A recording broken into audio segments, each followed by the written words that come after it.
Hey there, Skeleton Key here. Welcome back to my channel.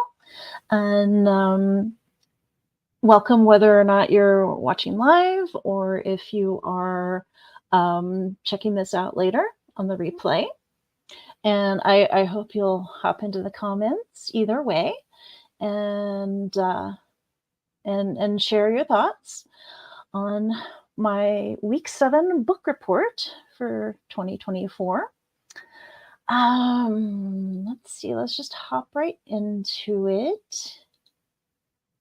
And I'll share my screen and show you what I read last week.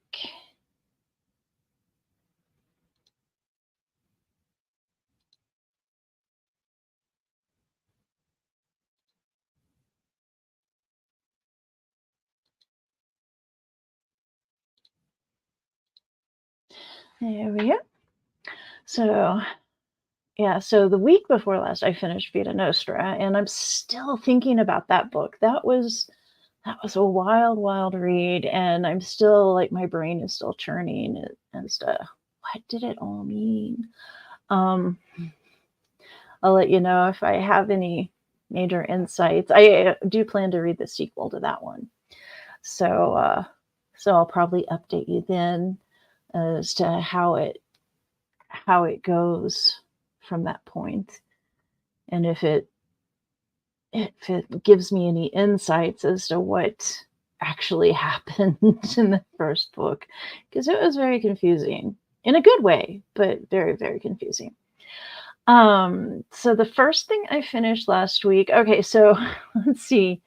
These 4 I read for the finishing up the Mardi Gras Readathon, which, as you may recall, these were not my planned books for finishing up the Mardi Gras Readathon. And yeah, I'll just talk about that as I go. Yeah, a lot of times with readathons, I'll have it all planned out what I'm going to read, and then it gets down to the wire, and I'm hopping onto Hoopla and plugging keywords into the search engine and seeing what kids' books come up because they're short and they're very quick reads. So the first one is Cake Mix, and this is a children's book, picture book. And this is for the prompt to read a book about cake or with cake in the title, the word cake in the title. And this is actually about both. It does involve baking an actual cake, or well, multiple cakes actually, if that's not too much of a spoiler. But this is a book about a young girl who goes to a new school, and her classmates are all asking her questions about, why do you have light colored eyes and dark skin? And talking about her hair. Her hair is so different, and she feels really out of place and self-conscious, and so she goes and goes to her mom, and she's like, yeah, I don't know if this, I feel bad. I feel, I'm stressed out because I'm, I don't know what to say to my classmates. And so her mom figures out what's going on and explains, well, you're mixed race, so like everybody, you're a mixture of your ancestors' genetic material, and you got this from me, you got that from your dad,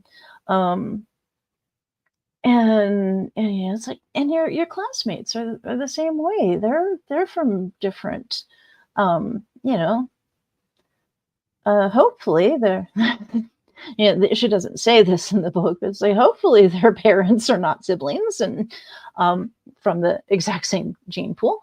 But yeah, so and she says, hey, let's go make a cake. And it's like, cake wouldn't work if it were just flour or just egg. You've got to have all these different ingredients, and hey, shall we put some cherry filling in it, and all this, it's and so it's a nice, metaphor of mixture, and then of course, well, that's a spoiler, so I won't say. It's a short read, you can read it. But yeah, I got that off of Hoopla through the library, and it was really cute. I really enjoyed that. Um, let's see. And then for the prompt to read a book revolving around music, um, let's see. Here we go. Upon Reflection by Sting. This is one of those Audible original things. I think the first one is not a freebie, but all the later ones are. But yeah, I got this, and I haven't got them all. This is the 12th one in the series, this Words and Music series. Yeah, I have a gripe with Goodreads because they keep some of them, but not others. Like Yo-Yo Ma's, I listened to that last December. He did one, and it had chapters and everything. It was very clearly a book with musical interludes. Um, and they're like, no, it's not a book. It doesn't meet our guidelines for a book. It's like, read your freaking guidelines. They probably changed the guidelines, but they haven't updated the guidelines. I'm a librarian. I look at the guidelines, and this meets the guidelines for a book. Sting's it's edited into a very book-like format, but you can kind of tell that it was probably a big long interview, and they just edited it to where it was more of a, it was a monologue basically, and so could be separated into chapter like bits. But it's basically him, his memoir of his music career. And says this was for the prompt about a book revolving around music. And of course he plays a lot of the music from like the 80s. I'm an 80s girl, what can I say? But it's his sort of reimagining of the songs, like Roxanne. It's a very different presentation of Roxanne than what you hear on that album, or would hear in a Police concert. And yeah, it was really interesting to me, especially as a child of the 80s who did not, in the 80s, we did not have the World Wide Web. We did not have access, this unlimited access to all the information about musicians we liked. You'd listen to the radio as best you could. We were out in the boonies. I don't know, I had friends who could actually pull in Kansas City stations. Our house apparently was placed just right to not be able to pull in any Kansas City stations. So all I ever got were the country stations locally. So I was always really kind of out of the loop on pop music and what the musicians themselves were like. I didn't get to see any interviews, and we didn't have cable TV, so I forget what year MTV started, but I didn't get to watch MTV regularly until like 1989. So yeah, I didn't have a lot of background on musicians and how they interacted with each other and how they produced music, what the production process was like. And so to hear him talking about, kind of tensions with the other band members and things like that, and what it was like, sending a demo to somebody in the industry to see if they liked it and would play it on the radio. And um, it was really interesting, and reminds me of some other books I've read in the last, decade or so that deal with the music scene in the 80s. It's like, oh, I had no idea that was going on behind the scenes. So that was really cool. And it's really short. It's what, not quite 2 hours, I think, an hour and a half, something like that. And I did play. Usually, I bump speed up on things, but there is like music on it, and there were musical performances, recordings, and so yeah, I bumped it down to regular speed, and yeah. So, but even then, it's not very long, and if you liked his music, and would like to know more about some of the inspirations behind some of the songs, I really do recommend it if have Audible and don't mind it. But yeah, that is a gripe I have with Goodreads, is they keep not a booking a lot of Audible originals, because they're like, oh no, that's not a book, and it's like, yeah, it's a book. It's a book. Let's see. And then Bridge of Souls by Victoria Schwab, or V.E. Schwab. I think she's gone now to V.E. Schwab, using that for all of her books, whether they're middle grade or young adult or regular adult fiction.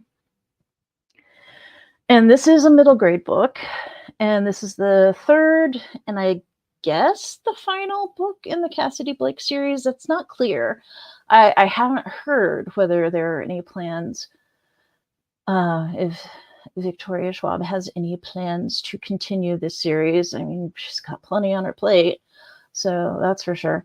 But Cassidy Blake has a ghost friend. Her invisible friend is an actual ghost who got attached to her when she almost died, or died and was brought back. I'm not sure if it's ever determined which there. And so she's got her best friend, Jacob, who's a ghost, and her parents are ghost hunters, and they can't see him. But they have a TV show where they go around to famous ghosty places. Like, well, the first one's in Edinburgh. The second one is in Paris, with the catacombs. And so this one is set in New Orleans. So that is, and I went ahead and used it for also the Gulf Coast setting prompt for the Mardi Gras Readathon. And so it's like, I don't know, part of why I think this will be the final book in the series, that it's just going to be a trilogy, is that, I mean, part of her thing is she takes ghosts that are causing problems in our world, our mortal world. She dispatches them. She has been taught by another in-betweener, like herself, who can go behind the veil, how to go behind the veil and dispatch these problematic ghosts to the other side, to be completely dead. And in this one, there's some of that, but there's also an emissary of death starts following her. And so, it's like the ante is upped a little bit in each book, but I don't know how much more it could be in a fourth book, because, she's basically taking on death itself. And yeah, and I don't want to spoil the ending, but of course, she has made friends along the way in the previous books, and she's learned things in the previous books, and so she gets to apply some of that knowledge here in New Orleans. And so it's an interesting. I don't know. It felt like this one just kind of closed out a nice little story arc, character arc. So yeah, my guess is that this. So I'm treating it as the final book in a trilogy. So, but I would recommend reading the books in order. Don't start with this one because there are characters in here that you'll need to know who they are. You'll need to actually start with the first book to meet at least one of the characters and get to know Jacob a little. So that is that one. And then for a book set in France, back to my Poe. And this is The Murders in the Rue Morgue by Edgar Allan Poe. And I did listen to the Chris Lutkin narration. A lot of the audiobooks of Poe stories on available on Hoopla are Chris Lutkin narrations with this red and black cover. And I don't know, and maybe it's just because this one was set in Paris and there were people speaking French, and I don't know. But I guess the point of view person in the story is an American, right? I think, yeah, pretty sure he was an American. And so I guess you can give him a pass for having kind of a crappy accent. But yeah, that kind of bugged me, and there were a couple dropped words here and there that really actually changed the meaning of the sentence. And I'm like, I have read this before. I hadn't read it since it was either middle school or high school, and I think it was high school actually. The Tales of Ratiocination.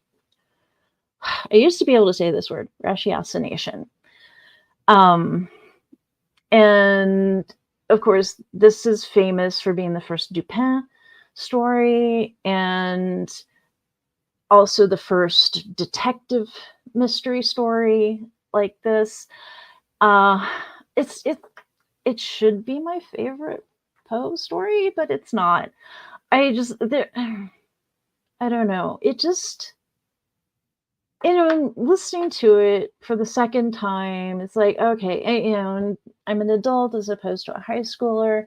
And so I appreciate a lot of things a lot more, but at the same time, there's stuff that I didn't care for on the first reading, and I still didn't care for it on the second reading. And,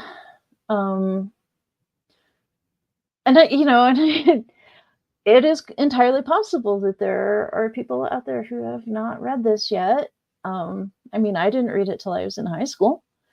So there's, probably middle schoolers out there who haven't read it yet, or, adults even, because while I think most students in America, at least, do read some Poe in middle school and or high school,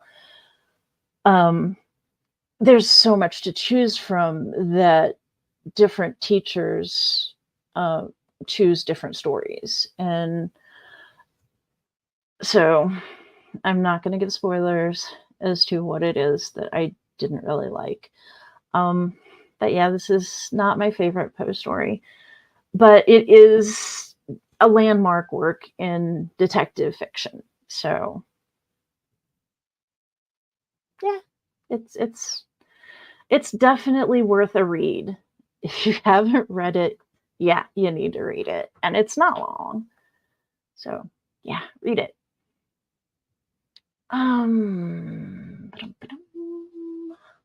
Okay, so that that finishes up my Mardi Gras Readathon. And no, I did not finish. I did not finish the uh, group read, New Orleans Morning. I do plan to finish it. I have started it. I am enjoying it. But I'm thinking of kind of setting it aside, or at least kind of going slow, so that I can count it for March Mystery Madness next month. We'll see. Or I may just, finish it. But so the 5th book that I finished this week, and this is Daughters of the Deer by Danielle Daniel, a Canadian author, if I recall correctly. And there are 3 narrators, and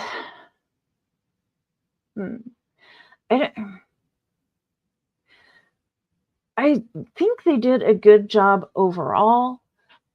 They were even internally inconsistent on some pronunciations of names, and that really bugged me, especially Jeanne, the daughter, Marie's daughter, Jeanne, and it is spelled Jeanne. And granted, this was in the 1600s, so I mean, I learned modern French pronunciation, so it's probably a little different.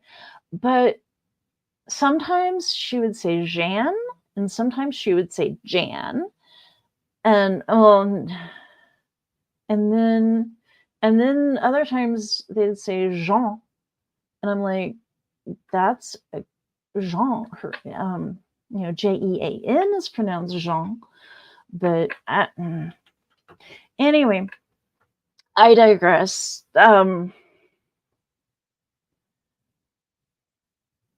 And also, Canadian French is different from.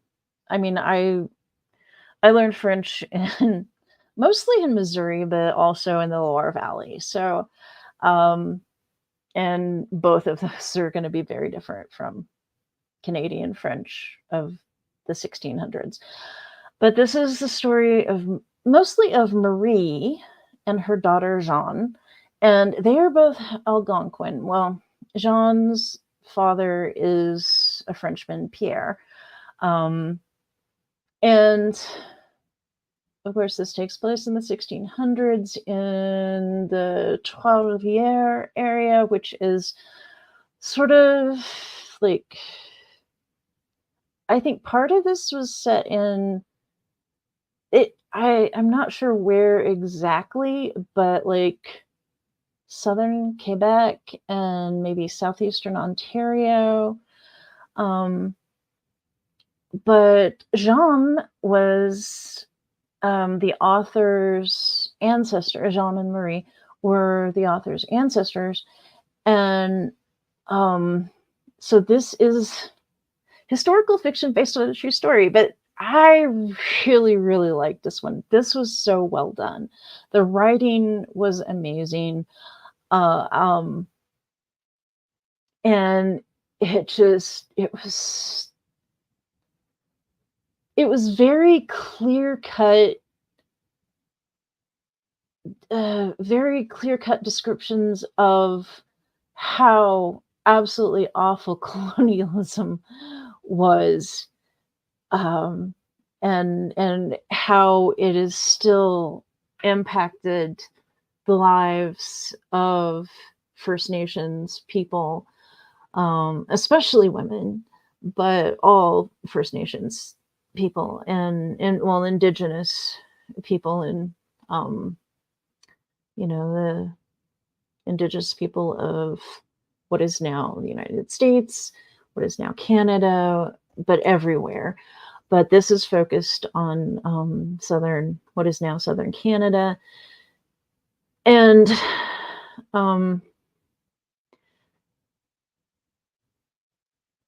so Marie is basically forced into marrying a white man, this Frenchman named Pierre, and she details, the indignities that she has put through in this, and how disrespectful they are of the Algonquin way of life, and um but they have to make this alliance because of the Iroquois, and because the Iroquois have sided with the British, and um and it also gives really good descriptions of the political situation, not just with the Algonquins and the Iroquois, but also the French and the British, and um, this is New France at the time, and yeah, just how messed up it is, and how religion just feeds this genocide, and it's it's really grim. There's Yeah, I'm trying to think. There are lighter moments, but I can't really think of any right now because it's pretty unrelentingly grim. Because life was so grim for the occupied territories like that, and but she was forced to marry Pierre, and everything changes, and her first child is Jean, who turns out to be two-spirit. She's gay. So, and of course the Jesuits, yeah, and it's really, and I mean the blurb will tell you that, yeah, and it's very, even while Marie is pregnant with her first child, it's very strongly foreshadowed. Yeah, she's gonna die a violent death, and so that's not really a spoiler because that's actual history that her daughter Jean was murdered because she was two-spirit, and also there's the local politics at play as well, and it's a really it really digs into a lot of issues. I read this for the Folger Shakespeare Libraries book club, and that is happening I think it's the first Thursday of March, but I went ahead and finished it early because I wasn't sure if I would get the book back. Yeah, this is one I borrowed. And yeah, last month I didn't finish Homegoing in time, and it went back to the library, and then I didn't get it back in time to finish it before book club. So I decided not to let that happen with this one, and I went ahead and finished it early. Yeah, get a box of tissues before you start. Well, I mean, most of it's just grim.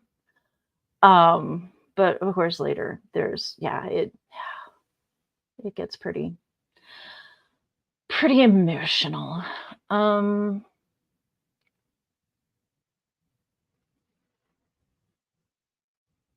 So those are the 5 books that I finished last week. And let's see.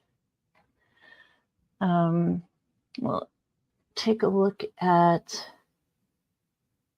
what I'm reading for other readathons. And this isn't for readathon. I did finish it, but technically I haven't finished it, and that's To Be Taught If Fortunate. And this is by Becky Chambers. I think it's a standalone. I mean, the way it ends, it's a standalone. I mean, you could make a sequel, but yeah, it's a novella. And it's but there's additional material at the back, and I haven't read that yet. So technically I haven't finished it. So I'll talk more about this one next week. But I will tell you right now, I love this. This was I didn't know what to expect, and just the description of it just didn't really excite me, but I was like, still, I should read it. I like the other Becky Chambers I read. And no, I loved it. So there's that, and like I said, I'll talk about it more next week when I've officially finished it. Let's see. So other readathons. So, okay, what have we here? Portraits of a Life by Billy D. Williams. I'm reading it for the Filmtastic February readathon, but it was just kind of a whim. It's like, oh, I didn't realize this was out, and I saw it. I was like, oh, I want to listen to that. And he reads it, he narrates it, and yeah, this has really taken me back, and it's a little disconcerting because, yeah, I really like Billy D. Williams, but he is not only literally old enough to be my father, he is several months older than my father. So, yeah, okay. But I'm a little ways into it. I haven't gotten super far into it because I'm reading a bunch of stuff. I always do. I can skip around among a bunch of different books. But yeah, it's really interesting. Like I said, back in the 70s and 80s, I didn't have access to a lot of behind the scenes information. And so it's interesting to hear about his career and other things he did. And yeah, and just his life in general. It's nice. I'm enjoying it.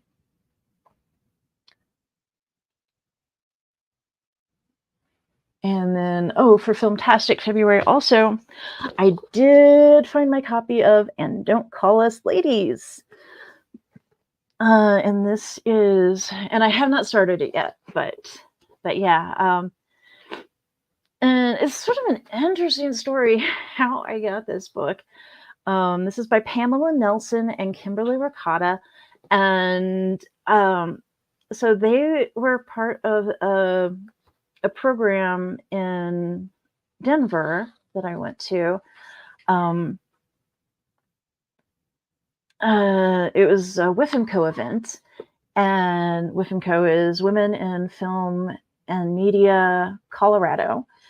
And all right, so I don't generally, even though I think they're awesome plot devices, I generally don't believe in woo-woo stuff, ghosts and spirits and ESP and premonitions and stuff like that. But I have actually had a few literal, things that happen to me that are unquestionably really, inexplicable, I guess.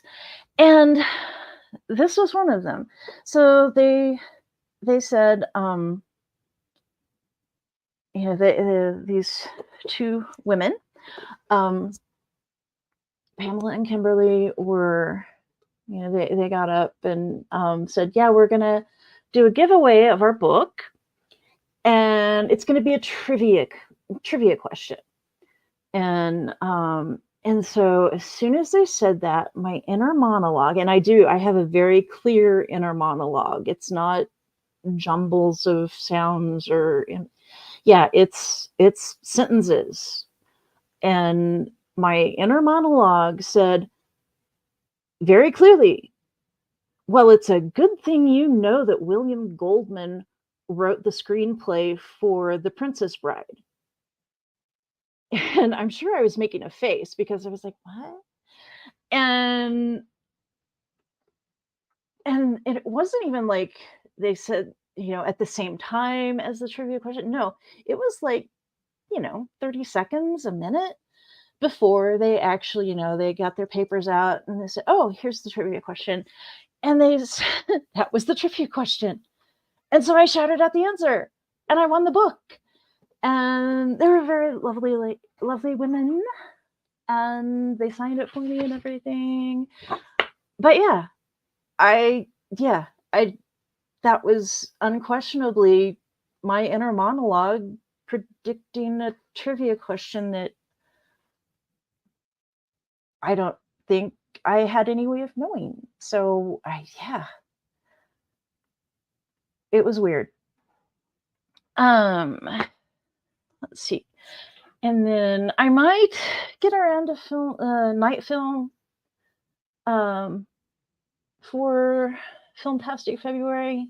I don't know. I kind of doubt it at this point. I really do want to read that, but I've got 2 books, an audiobook and a physical book. So those will probably be the only 2 that I actually get finished for Filmtastic February. And for these readathons, I do have information down in the description below. So you can go look them up and participate. And let's see what else we got. Winter's Respite, of course, everything counts for Winter's Respite. Cat Lady.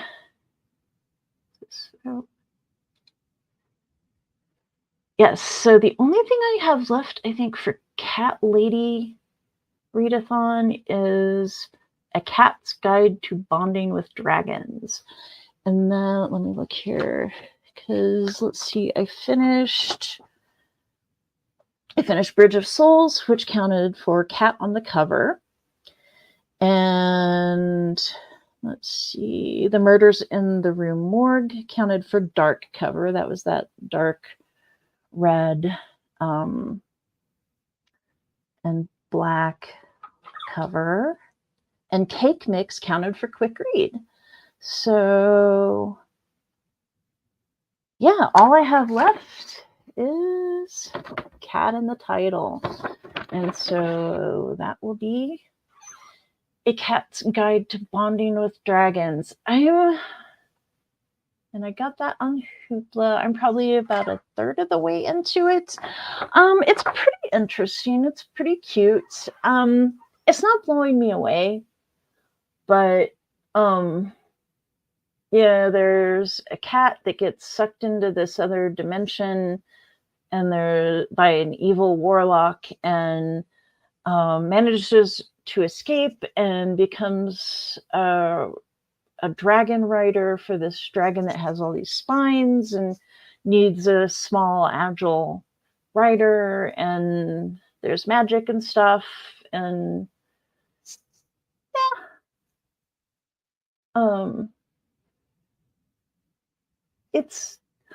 I don't have a whole lot to say about it yet. I'll just see how it plays out. And if it right now I wouldn't call it exciting, really. It's kind of cute. It's middle grade, so I don't know. I don't know what middle graders although I did read that one, Wings of Fire. I read the first book in that series, I think. Tui Sutherland, I think, is the author. And I did not get along well with that. So maybe middle grade dragon books just really aren't my jam. I am kind of liking this one. It's, I don't hate it or anything. It's just, I think it's kind of mid, but oh well. Let's see what else. So there's Mardi Gras. Oh, and by the way, I do have can you see? Yes, I have a Mardi Gras mask. I made that at an SAI event several years ago. It's not going to show up very well, but Winter's Respite, Cat Lady, fantastic. And then, Folklore February. I did, of course, earlier I read about Sparkle the Unicorn for Mirth. And let's see, I'm going to go ahead and count Bridge of Souls for the magic prompt because, New Orleans culture is very much built on folklore and legend and all sorts of cool stuff like that. So, and there is a lot of magic in that book. So, mystery. So I'm still planning to read A Master of Jinn sometime this month, and also from Monster, The Legend of Sleepy Hollow sometime this month. And so yeah, those are still my planned reads for those. Of course, that may change. Who knows?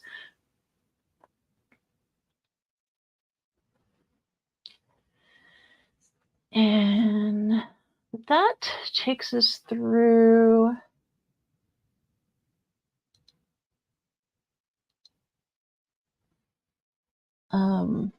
yeah, that takes us through my all my readathon reading so far.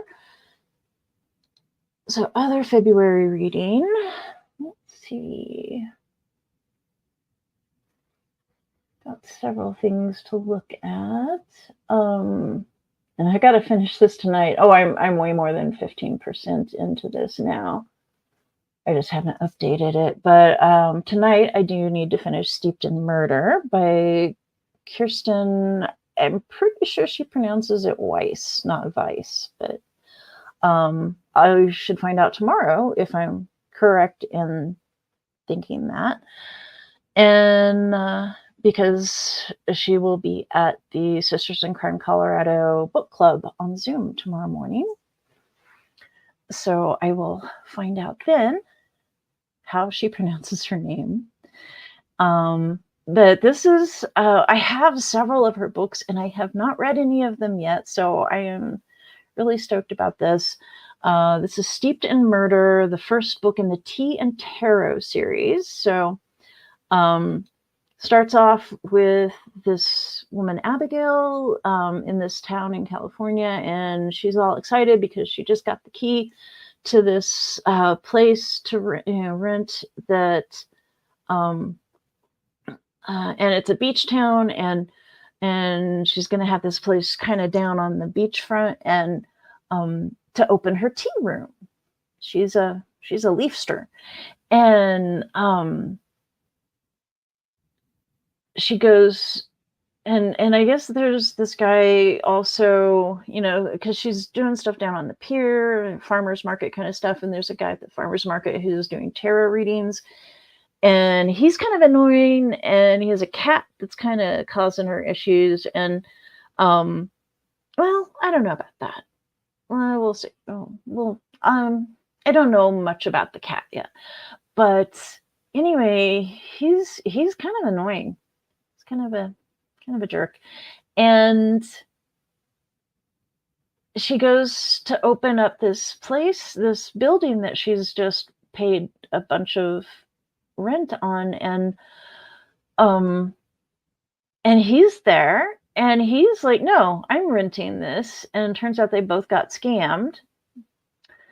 So great. And then, they're arguing over this. And then, of course, they find the guy that scammed both of them dead. And so she's like, I want my money back or something. And yeah, and I didn't kill him, by the way. And so, she has to figure out who killed him to evade suspicion and also try to get her money back so that she can either work out something with the actual owner of the building or rent something else. But yeah, this has put a really big crimp in her plans, and much wackiness ensues. I'm really enjoying it. I really like the characters, and yeah, I'll have to ask the author tomorrow, but it seems to me that the tarot reader character feels very much like he's based on somebody real. So I'll let you know what I find out there. That's that. And then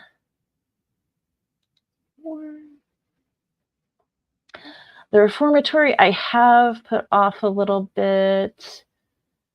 Yeah, let's see. I'm not sure what I will be focusing on. I'm gonna be really busy, so I don't know. This is my Libby shelf. I think I'm really gonna need to focus on To Shape a Dragon's Breath. And also both of these dragon books are for Genreland as well. The theme this month is dragons. So I need to focus on this and get it back. It's due in 6 days, so definitely got to read that this week. And then, and 6 people are waiting for it, and 2 people are waiting for Vera Wong's Unsolicited Advice from Murderers, and that is due in 8 days. And this one is, so far, this one's really fun. I love the characters in this one too. And like I said, reformatory. It's not due for 12 days. 5 people are waiting on it, but I've set it aside for right now. I might get to it late in the week, but we'll see. And these things, nobody's waiting on, so I can just renew those loans. I did not finish The Song of the Cell in time for Stranger Than Fiction Book Club.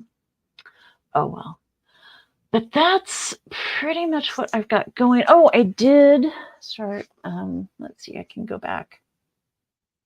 Stop screen.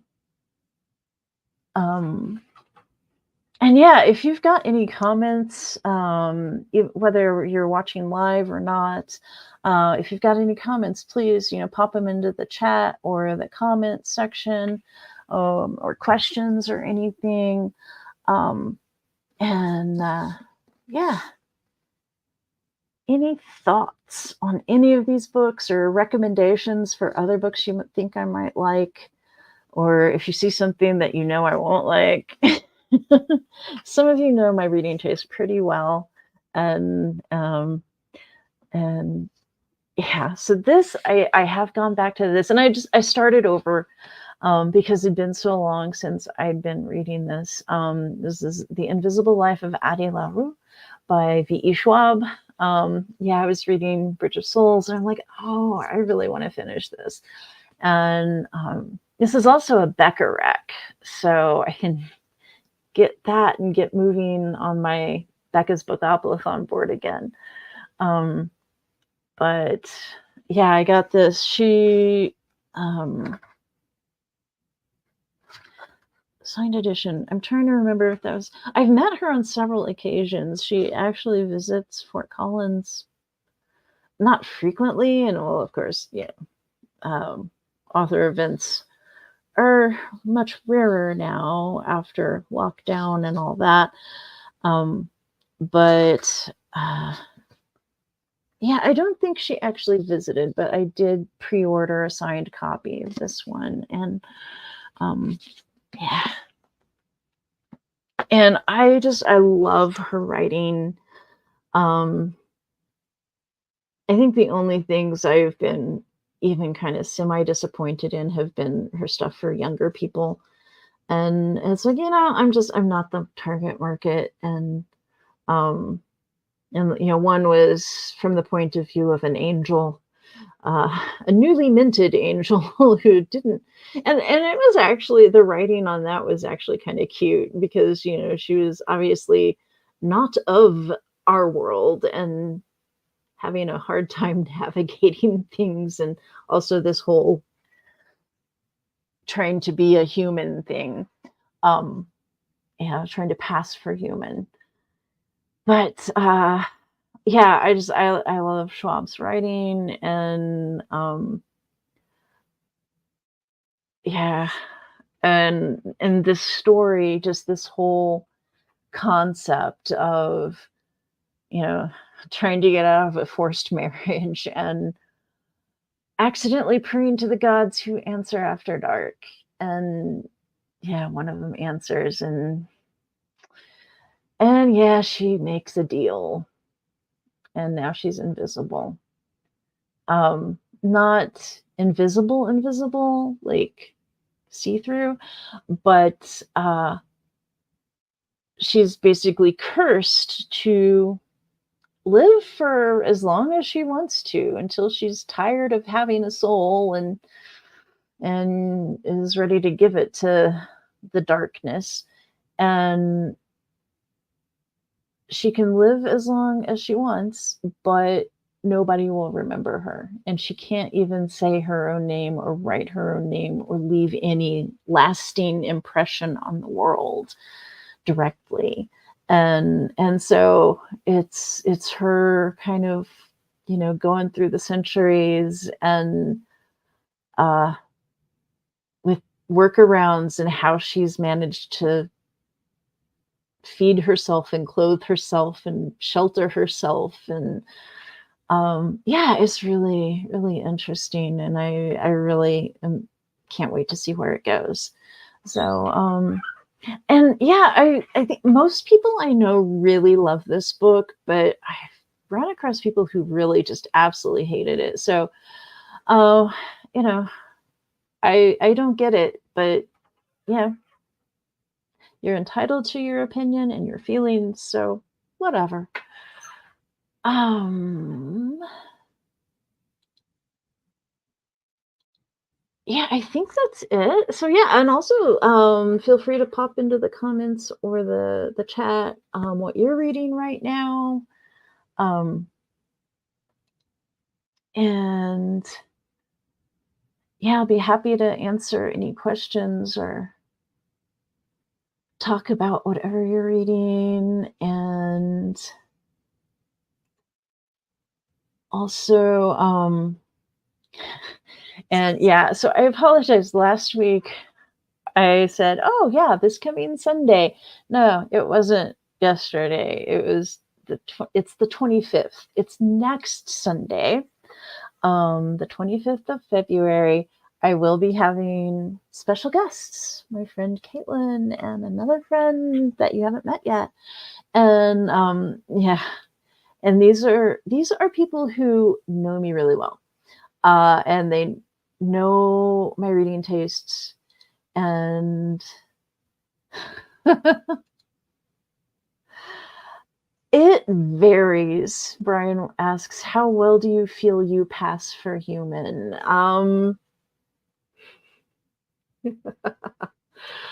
That varies. Yeah, so I am autistic, and I remember saying that to, and during an evaluation for, so what exactly is wrong with me? And I said something about passing for human, and that I feel like I'm passing for human because I memorize scripts, um and that's part of why I do this, because as you can probably tell, public speaking is not really my jam. But I do this in order to connect more with other readers beyond just my local friend groups. And it's why I join book clubs. It's, my special interest. All autistic people have special interests. It's like, yeah, and other normies call them hobbies, and it's fine and nobody gives a shit. But no, autistic people have special interests, ooh, and we overshare. And yeah, so I don't know how well I pass for human. You'll have to tell me. But I think most of the people I hang around with are autistic or neurodivergent of some some manner, in some manner, and so I don't know. Uh, I don't know if they're good at telling how well I passed for human either. um, well, you'll have to come back Sunday morning and ask my friends how well I passed for human. I don't know what they'll tell you. Uh, um, but yeah, when I told that psychologist or whoever she was, I told her, yeah, I feel like I pass for human and I'm passing for human. And she's like, oh, don't say that. You're very human. And I'm like, It sounds like you should talk to somebody about that maybe. I don't know. That seemed very triggering to you. So, I don't know.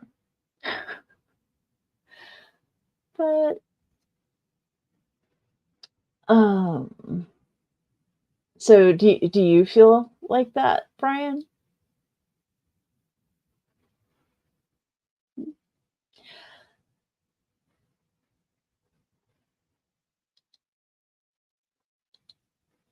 Let's see.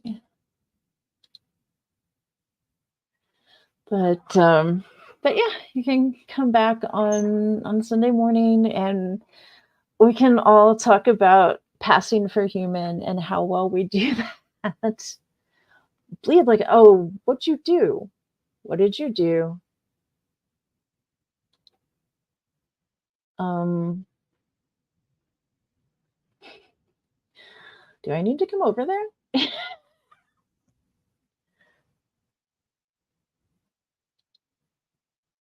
Yeah, maybe I should go check on Brian.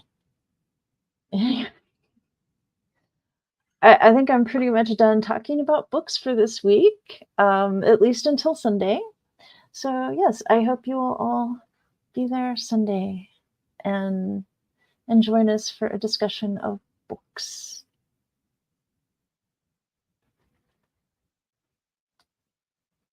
Talk at you later.